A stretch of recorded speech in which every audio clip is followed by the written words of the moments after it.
అయితే మీరు సాంప్రదాయబద్ధంగా నడుస్తూ కూడా మాలాంటి వాళ్ళకి చాలా నచ్చే కొన్ని మాటలు చెప్పారనమాట. అందులో నాకు బాగా నచ్చిన ఒక మాట ఏంటంటే, పెళ్లి చేసుకోండి, ఏమైనా చేయండి, కానీ పిల్లల్ని మీకు ఓపిక ఉంది అన్నంత వరకే కనకూడదు అన్నారు. ఈ మాట నాకు చాలా బాగా అనిపించింది అనమాట. సో ఎందుకు అంటే మీరు స్వభావరీత్యా మాతృత్వం ఉంది మీలో, మీరు అమ్మ అవ్వకముందు కూడా ఉంది అనే నేను అనుకుంటున్నా. సో అది ప్రతి దాంట్లో కనిపిస్తుంది. మీకు 3 పిల్లలు పుట్టక ముందు కూడా మీరు ఈ చారిటీస్ అవన్నీ అంటే ఉచిత కాన్పులు చేస్తున్నారన్న నమ్మొచ్చు. మీ స్వభావం అది ఉంటుందిలే అనేసి మాకు అదంతా అలవాటు అయిపోయింది మీ విషయంలో. సో ఇట్లా మాతృత్వం ఉన్న మీరు పిల్లల్ని అప్పుడే కనకండి అని ఆ స్టేట్మెంట్ ఎట్లా పాస్ చేయగలిగారు? ఎందుకు అనంటే పిల్లలంటే డ్యూటీయా? లేదు. కాదు. సోషల్ స్టేటసా? కాదు. ఏంటి మరి పిల్లలంటే? నువ్వు ఆడపిల్లవే కదా. You are now 22 if I'm not wrong. నువ్వు చెప్పు. గవర్నమెంట్ ఏజ్ ప్రకారం 21 you can get married. Okay, if you'd have got married, ఒకవేళ నీకు పెళ్ళయి ఉంటే నువ్వు ఎప్పుడు పిల్లల్ని కంటావు? అంటే నాకు కనడం ఇష్టం లేదు. ఎగ్జాక్ట్లీ.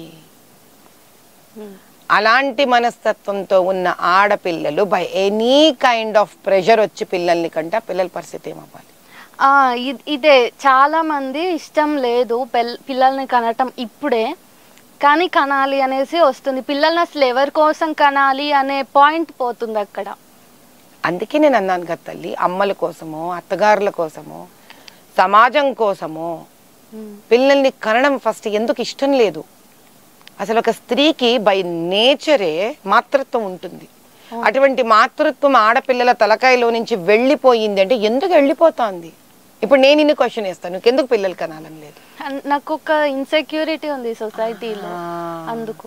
ఎగ్జాక్ట్. నా పైన నాకు కూడా ఉంది. అంటే నేను అంత మంచిగా పెంచగలుగుతాను. మంచిగా పెంచడం అంటే ఏంటి? మంచిగా పెంచడం అంటే ఏంటి? మీరు ఒక సందర్భంలో అన్నారమ్మా, నా పిల్లలకి ఏ కష్టాలు రాకుండా చూసుకోవాలి అనేసి మీరు అన్నారు. నేను నా పిల్లలకి ఇప్పుడు నేనున్న సిచ్యువేషన్ లో అవన్నీ కల్పిస్తానే నమ్మకం నాకు లేదు. ఏంటి కల్పించడం అంటే ఏంటి? ఫర్ ఎగ్జాంపుల్ నా పిల్లలు స్కూల్కి కూడా వెళ్ళలేదు. అవును, ఖర్చే లేదు కదా అక్కడ అసలు. అవును.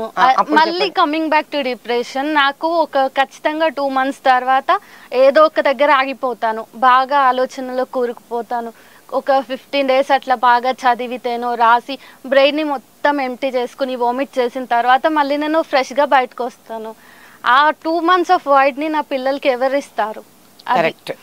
ఫర్ ఎగ్జాంపుల్ కాబట్టి పిల్లలు అనేది ఒక అద్భుతమైన next level of creation, taking the generation on ముందుకి. పిల్లల్ని కన్న టైంలో కనుక తల్లులు కూడా వాళ్ళ పర్సనల్ కెరియర్స్ కూడా వాళ్ళు ఆలోచించుకుంటే ఇది వర్కౌట్ అవ్వదు. కానీ ఇదే మనం 30 ఏళ్ళు 40 ఏళ్ళు అయిపోయి వెనక తిరిగి చూసుకుంటే మన చుట్టూరు ఎవ్వరు ఉండరు, మన కోసం జ్ఞాపకాలు ఉండవు, ఆ చిన్న పిల్లలు ఉండరు. ఈరోజు నేను 3 పిల్లల్ని కనకపోయి ఉంటాను, నన్ను ఇక్కడ పిలిచి ఉండేదానివా సలహాలకి? లేదు. మీరు చేసినవన్నీ కూడా మీ పిల్లలు బయట పడ్డ తర్వాత మరి ఇంత వైరల్ అయ్యాయి కదా. అంటే దాని అర్థం ఏంటి? నా పిల్లల వల్లే నేను ఇంత ఎదిగాను అని అర్థం. అవును. అంటే మాతృత్వంలో అంత గొప్పతనం ఉంది, అది నన్ను కంప్లీట్గా చేసి బయటకు తీసుకొస్తుంది.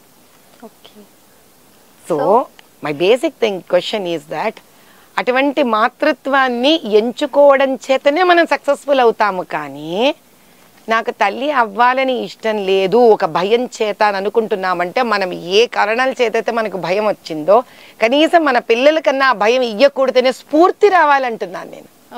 You should get motivated out of your problem. You can't get depressed out of your problem. ఓ ప్రాబ్లం చూసేసాం కదా, ఆ ప్రాబ్లం మళ్ళీ రాకుండా ఉండాలంటే ఏం చేయాలో మనకు తెలుసు కదా. అవును. దాన్ని నోట్ చేసుకోవాలి లైఫ్లో.